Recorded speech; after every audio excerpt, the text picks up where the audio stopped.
Na-recover ng kapulisan ang mga abandonadong smuggled na cigarettes na natagpuan sa Marawi City. Alamin ang ibang impormasyon mula kay Patrolwoman Marie Cris Algabre. Na-recover ang abandonadong smuggled na sigarilyo sa Residential Street, Barangay Bayaba, Damag, Marawi City nito lamang Setyembre taong kasalukuyan. Bandang alas 7 ng gabi nang makatanggap ng isang tawag mula sa isang concerned citizen ang Marawi City Police Station sa pamumuno ni Police Lieutenant Colonel Jason M. Banyaga, Chief of Police, tungkol sa mga abandonadong smuggled na sigarilyo na agad namang tinungo ng mga otoridad ang lugar at tumambad ang isang tricycle na may dalawang case ng sealed transparent plastic na may 50 rims ng quart at platinum smuggled na sigarilyo na tinatayang nagkakahalagang 35,000 pesos.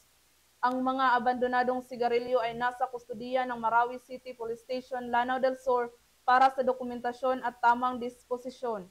Ang matagumpay na operasyon ay patunay lamang na ang pambansang pulisya katuwang ang ibang ahensya ng gobyerno ay patuloy sa pagpapatupad ng kanilang sinumpaang tungkulin kontra kriminalidad at nagbibigay serbisyo ng naaayon sa mga programa ni Pangulong Ferdinand R. Marcos Jr.